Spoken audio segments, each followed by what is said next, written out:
So this is my 1997 Honda CRV that I purchased about, I want to say it's been almost a month now. And this thing is honestly probably one of my favorite cars I've ever owned. And I say that because I don't have to worry about speed bumps. I don't have to worry about potholes or nothing. Dude, this car can take anything. I picked it up for about $2,300. And I had been in the market for a CRV for maybe 2 years, maybe 2 years now. And it's just been so fun to drive, man. This is my daily now. I don't take the Civic anymore. The Civic's been parked for quite some time, but this thing is so freaking cool, dude. Let me show you the interior. So this is how the interior is looking. Don't mind my girl's eyelash there. I didn't even realize that was there.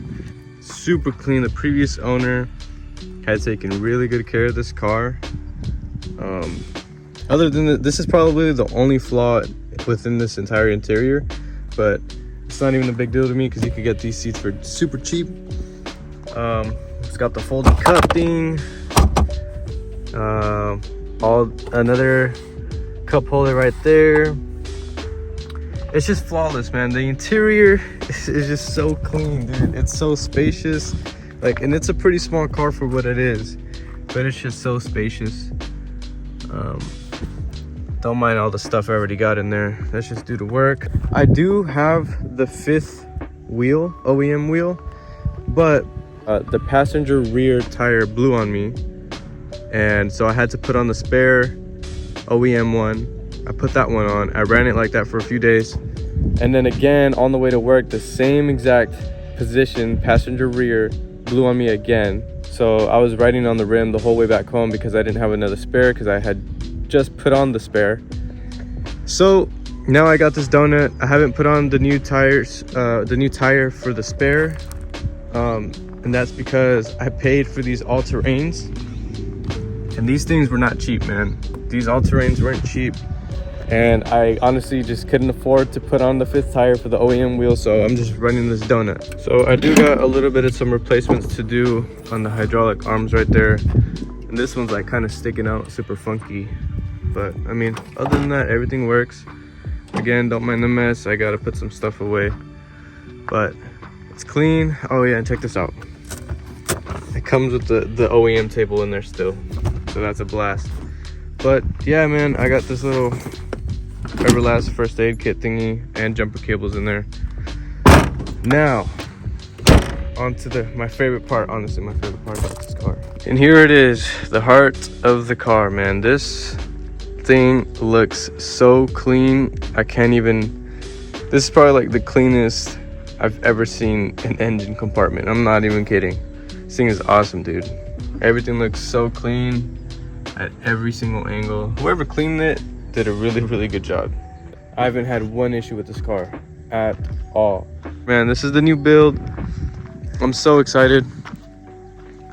I have so many plans for this car, and it's funny because I told myself that I was going to keep this car as OEM as I can, and I wasn't going to modify it. But dude, I started watching overlanding videos. I started watching just nature, going out, and I'm like, whoa, why not, you know? So yeah, I'm gonna take my try, and I'm gonna do it with the CRV. I'm gonna do an overland build. So I have all the parts out right here for this car, and I wrote down a list of everything I bought because I honestly forgot everything that I bought. It's not a lot of stuff, but it's just the beginning of preventative maintenance. There's still a little bit more I have to get, but I'm not too worried about it. This is what I'm really concerned about. So there's no specific order I'm gonna do this. I'm just gonna start with the upper control arms because let's be honest, that's probably the easiest part to do. And then I'm gonna do the brakes and rotors and just whatever comes next. The biggest job I think I'm gonna do is the timing belt and water pump along with the other belts. That's probably gonna take me the longest because I've never done a timing belt before.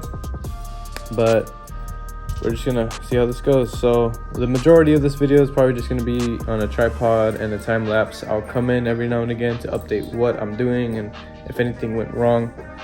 So yeah, let's get this started.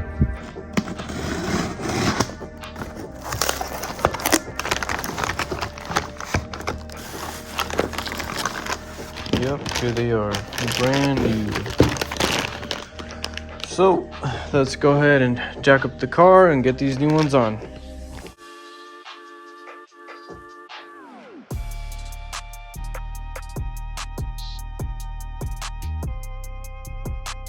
So I got the wheel off, and here's the upper control arm that I'm going to be replacing. And you can see that this bushing is just shot, man. It is shot. So I'm going to spray some PB Blaster, let it soak for a little while so I could start removing this and we can continue. I'm hoping taking off the control arm won't mess with my alignment too much. Ooh, it splattered everywhere.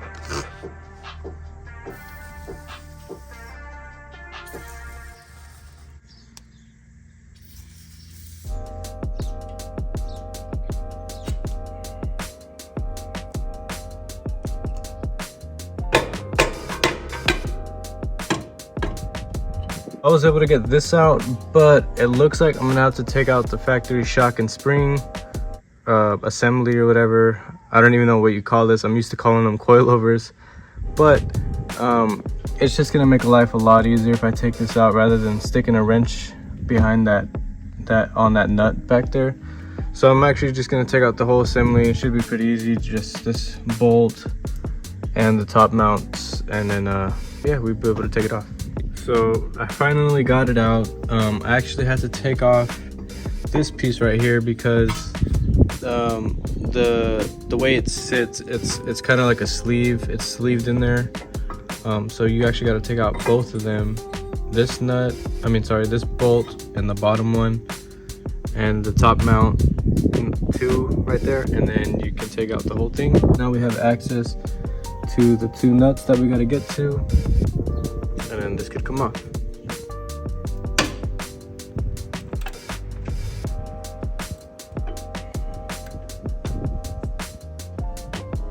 Finally got the old one out, got the new one. This one feels so much more sturdier than the old one did. But so I had to get the airbox out of the way because it turns out there's actually a bolt that goes in here, and the whole time I thought it was just a stud. But I also had to take out the battery too because there's the other side there, so there's a bolt that goes there too. And other than that, I mean, that's pretty much it. I'm gonna go ahead and put the new one on, put everything back together, and get started on the other side. Finally got it on. I just gotta put the wheel on, and then we can start on the other side.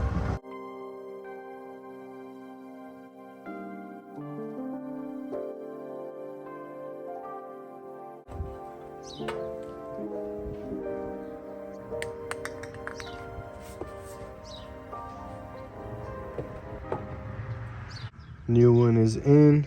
Gonna go ahead and put the wheel on and drive the car and see how it feels, if there's any funny noises. And then after that, I'm probably gonna start the timing belt and water pump. So it's now another day, and I'm gonna put on the time lapse of me doing the timing belt and water pump job because I don't want to pick up the camera and update what I'm doing because it's just gonna make the process much longer. And this isn't a how-to video. I'm gonna leave all the videos I use that helped me out in the description as always. And yeah, let's get going.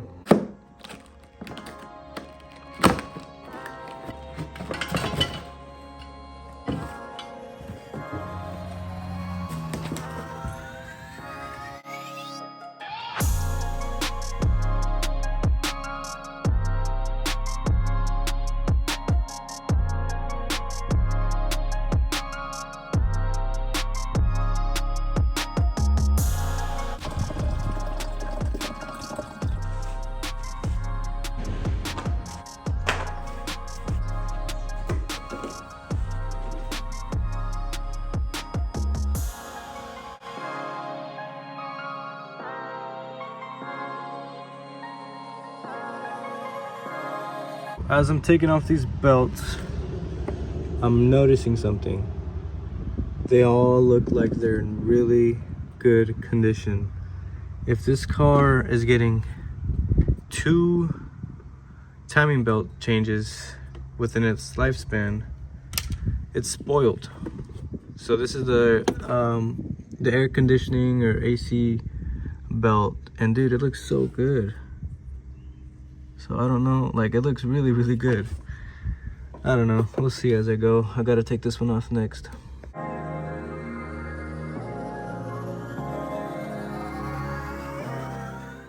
So quick little update, I got the timing belt off, and this thing looks like it's in really good condition. I'd say it's got, you know, some miles on it for sure, but it's not bad at all. This car was definitely serviced. The guy I bought it from had no history of service, but yeah, timing belt is off. The video I was watching, the guy put some screwdrivers in here, right? And you could obviously see I did it wrong. I put them in at the wrong time and it snapped. I think I'll be fine though. These little holes had no purpose other than lining up the camshafts, so I'm still gonna go through with it. Worst comes to worst, I just replace this whole thing. But yeah, the next thing I'm gonna work on is taking off the water pump.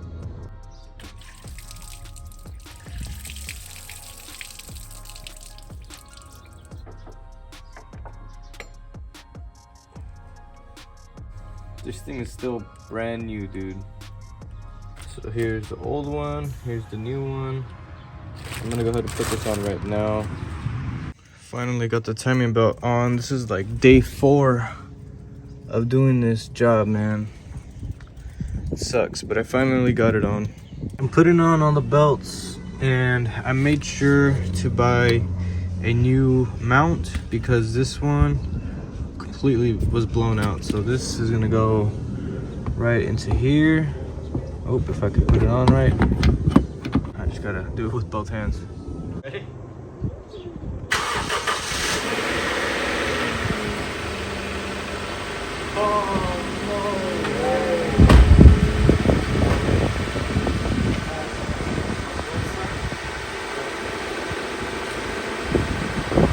The timing belt is finally done, dude. This is about day 4 of doing this, and you won't believe what I did, man. So it's done, and as I was tightening down the water pump, right, I was following torque spec. There's 5 bolts. All 4 of them clicked on the torque wrench. The 5th bolt wasn't clicking, so I was like, okay, that's weird. I just kept tightening it, and it snapped. It snapped inside the engine block on the mounting surface. So what my brother did, he's a genius. He's always helping me out when I mess stuff up. He basically drilled it out, re-tapped it for me, and luckily everything was good. It's not leaking coolant as of right now. So yeah, dude. Oh my God. I would do a timing belt again though, 100% I would. It's just, I need better tools.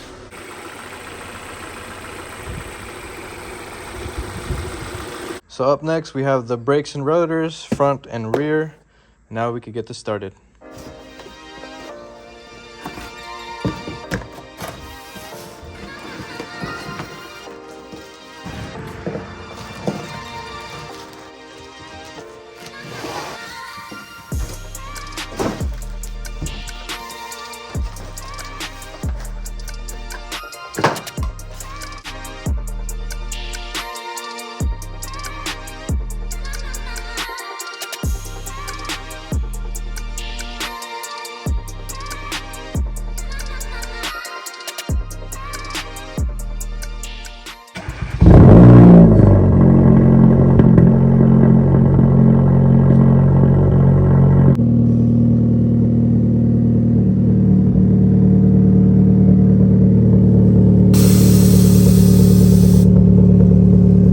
Right now, I just thought I'd get a clip real quick.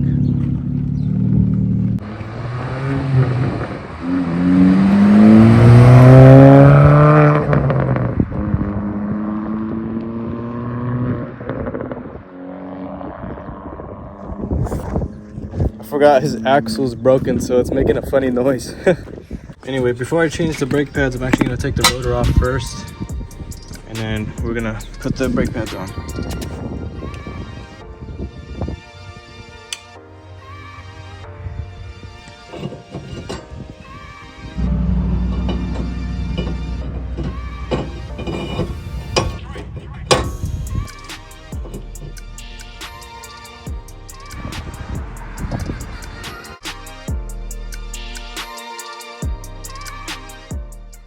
So I finally got the new rotors and brakes on. So I seen what you have to do to get into these brake drums, and honestly, dude, I'm not even gonna mess with it.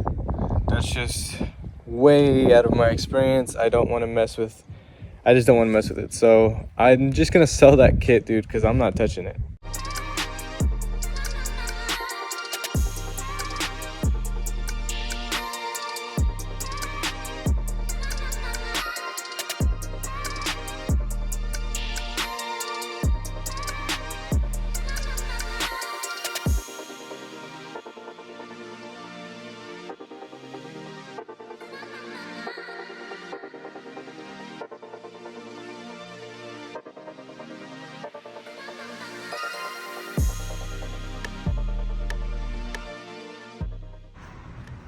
So the last thing I have to do to this car is headlights, because I have the poopy yellow headlights. Let me show you guys.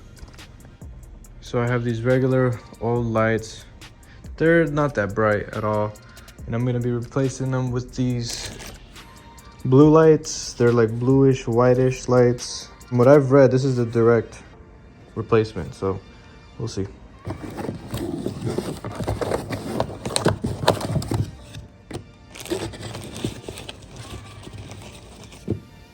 Old bulb out, simple unplug. I'm gonna plug in the LED. Got the new light in right here on the passenger side. Look at the difference already. Hold on. I don't know if you guys could see that. The right side's much brighter than the left side over there. Yep, totally worth it. Both headlights are in, finally. Made such a big difference. I also wired in these LEDs off camera. Got them on the front and the back. It's like rotatable, so the LEDs aren't showing up. I just zip tied them on this bar right here, but it looks really nice. It's a nice touch. So I think that pretty much concludes today's video. I mean, I got almost everything I wanted done to the car maintenance wise. The only things I did not do was the valve adjustment and the rear brakes. So this is gonna be a mini series. I'm gonna buy all the mods I wanna do in bulk and throw it all in one video. I think I got 2 more parts left that I wanna do. Like I said, I got pretty cool plans for this car. And no, I'm not gonna stop uploading my 9th Gen Civic. I still got 2 videos planned in the vault right now that I'm editing, and those should be coming out very soon as well. But yeah, I hope you guys enjoyed. Stick around and hit that sub button, man. Come on, I'm almost at 1,000.